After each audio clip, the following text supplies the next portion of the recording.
Imagine que a segurança de um continente inteiro seja organizada como se fosse uma decisão entre iguais. Vários países sentam à mesa, têm representantes e dizem defender a paz, a estabilidade e a soberania. Mas quando a gente olha para quem paga a maior parte da conta, define a prioridade estratégica e tem força para mover tropas pelo planeta, a igualdade começa a aparecer outra coisa. A pergunta deixa de ser simplesmente se a OTAN protege a Europa e passa a ser: que tipo de ordem a OTAN protege e por que essa ordem tem os Estados Unidos no centro? A OTAN, Organização do Tratado do Atlântico Norte, foi fundada em 1949 em Washington por 12 países, entre eles Estados Unidos, Canadá, Reino Unido, França, Itália, Noruega, Dinamarca e Portugal. No texto oficial, ela aparece como uma aliança de defesa coletiva.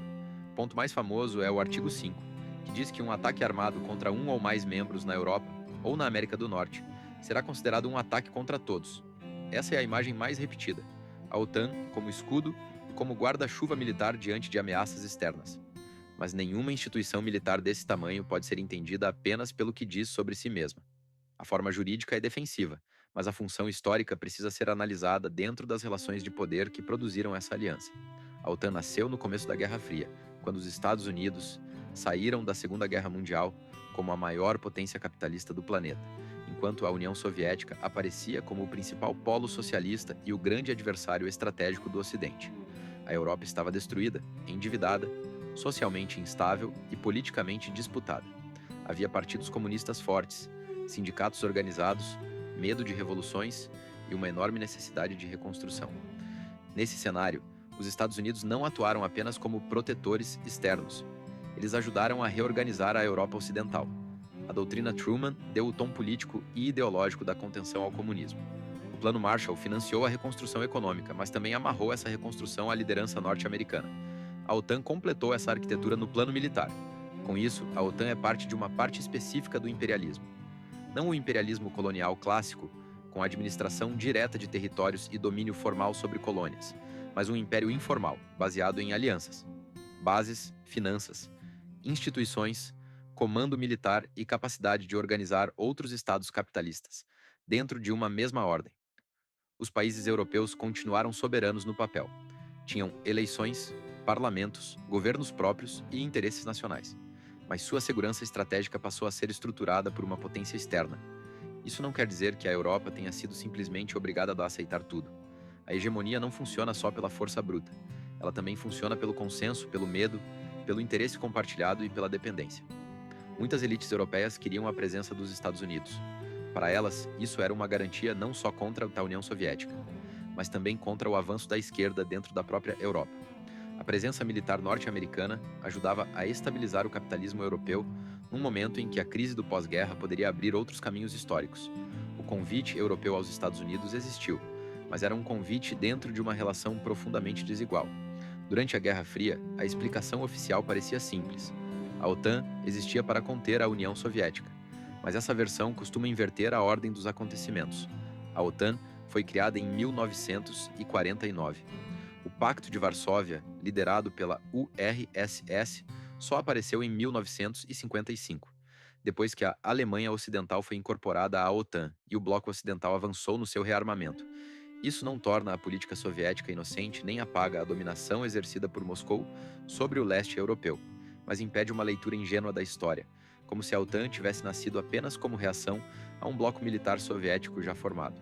O bloco militar ocidental veio primeiro, e ele fazia parte de uma estratégia maior: consolidar a liderança dos Estados Unidos sobre o capitalismo europeu no pós-guerra.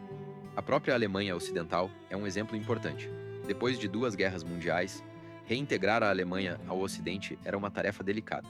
A OTAN permitiu que esse país fosse reconstruído e rearmado, mas dentro de uma estrutura controlada pelos Estados Unidos. A Europa Ocidental se fortalecia, mas não como um polo militar completamente autônomo. Ela se fortalecia dentro de uma ordem atlântica.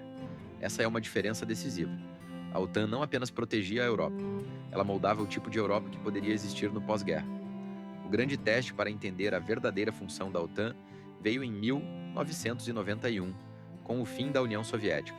Se a aliança existia apenas para defender o Ocidente do bloco soviético, sua razão de ser deveria ter desaparecido junto com a URSS e o Pacto de Varsóvia. Mas aconteceu o contrário. A OTAN permaneceu, se redefiniu e se expandiu. Em 1999, entraram Polônia, Hungria e República Tcheca. Em 2004, veio a maior expansão do pós-Guerra Fria: Estônia, Letônia, Lituânia, Bulgária, Romênia, Eslováquia e Eslovênia. Depois vieram Albânia e Croácia, Montenegro, Macedônia do Norte, Finlândia e Suécia. A aliança saiu de uma estrutura ocidental da Guerra Fria e avançou para regiões que antes estavam ligadas ao espaço soviético ou à neutralidade militar. A fronteira militar da OTAN se moveu para o leste e para o norte da Europa. A explicação oficial diz que esses países escolheram entrar. Países do leste europeu tinham experiências históricas com a dominação russa e soviética. Muitos governos e setores da sociedade viam a entrada na OTAN como garantia de segurança diante de Moscou. Mas entrar na OTAN não é apenas assinar um papel dizendo "queremos proteção". É integrar doutrinas militares, adaptar equipamentos, participar de exercícios conjuntos, alinhar sistemas de inteligência, reorganizar forças armadas e se conectar a uma estrutura de comando e planejamento centrada nos Estados Unidos. Essa centralidade norte-americana aparece nos números e nas capacidades dos países. Em 2024, os Estados Unidos responderam por cerca de 2/3 dos gastos militares totais da OTAN e por mais de 1/3 dos gastos militares mundiais. Nenhum outro membro tem algo parecido em escala nuclear, tecnológica, logística, industrial ou financeira. A Europa pode ter economias fortes, exércitos relevantes e governos influentes, mas a espinha dorsal militar da aliança é norte-americana. E quem sustenta a estrutura também condiciona as decisões. Depois da Guerra Fria, a OTAN também passou a atuar para além da defesa territorial estrita. Kosovo, Afeganistão, Iraque e Líbia mostram que a aliança se transformou em plataforma de intervenção, gestão de crises e projeção militar. O discurso era de estabilidade, proteção de civis, combate ao terrorismo ou defesa da ordem internacional. Mas na prática, a OTAN ampliou sua função. Deixou de ser apenas um pacto regional de defesa do Atlântico Norte e passou a operar como instrumento militar de uma ordem global. Essa mudança revela uma contradição central. Se a OTAN fosse somente uma aliança defensiva, sua atuação deveria estar limitada à proteção direta dos seus membros. Mas sua história recente mostra outra coisa: uma aliança capaz de bombardear fora de seu território, ocupar, treinar forças locais, gerenciar conflitos e participar de operações conectadas aos interesses estratégicos do bloco ocidental. A palavra defesa continua sendo usada, mas o campo de ação se expande, e quando tudo pode ser enquadrado como segurança, quase qualquer intervenção pode ser apresentada como defensiva. A linguagem oficial da OTAN ajuda a tornar isso aceitável. Ela fala em democracia, estabilidade, liberdade, segurança comum e valores compartilhados. Esses termos não são apenas decoração. Eles funcionam como ideologia. Transformam uma estrutura militar assimétrica em comunidade moral. Fazem a aliança parecer uma reunião neutra de países civilizados contra ameaças externas, escondendo as relações de dependência, os interesses econômicos, o papel da indústria de armas e a hierarquia interna do bloco. A crítica anti-imperialista não precisa negar que existam ameaças reais. A Rússia é uma potência capitalista, militarizada, nacionalista e capaz de agressões brutais. A invasão da Ucrânia não deve ser justificada como simples reação automática à OTAN. Mas também não dá para fingir que a expansão de uma aliança militar liderada pelos Estados Unidos até regiões sensíveis para Moscou não produz efeitos. A segurança europeia foi construída como expansão de um bloco, não como sistema comum de segurança. Isso não absolve o governo russo, apenas mostra que a ordem pós-1991 não foi neutra nem pacífica nem inevitável. No fundo, a OTAN organiza uma resposta imperial para problemas de segurança internacional. Ela oferece proteção, mas essa proteção vem com subordinação estratégica. Ela promete estabilidade, mas alimenta militarização permanente. Ela diz defender a soberania dos seus membros, mas estrutura essa soberania dentro de uma dependência profunda em relação aos Estados Unidos. Ela fala em paz, mas sua existência cria demanda constante por armas, bases, exercícios militares, expansão orçamentária e preparação para novos conflitos. Nesse contexto, a OTAN é uma instituição da ordem capitalista internacional. Protege rotas, mercados, aliados, zonas de influência e governos alinhados. Mantém a Europa dentro de uma arquitetura de poder transatlântica e ajuda a conter rivais geopolíticos. No começo, a imagem era a de um escudo contra a União Soviética. Hoje, a imagem continua sendo a de um escudo contra ameaças externas, mas quem segura o escudo decide sua direção.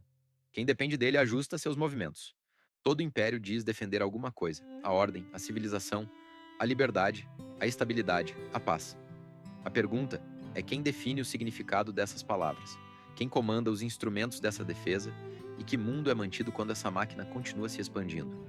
Quando olhamos por esse ângulo, a OTAN deixa de parecer um simples guarda-chuva protetor e aparece como aquilo que historicamente tem sido: uma estrutura política e militar que organiza a Europa em torno dos interesses estratégicos dos Estados Unidos e projeta essa hegemonia para além da Europa, em nome de uma segurança que nunca é neutra. Se esse vídeo te ajudou a entender melhor o que está por trás dos acontecimentos, se inscreve no canal para não perder as próximas análises e deixa o like, porque isso ajuda muito esse conteúdo a chegar em mais gente. Valeu por assistir e até o próximo vídeo.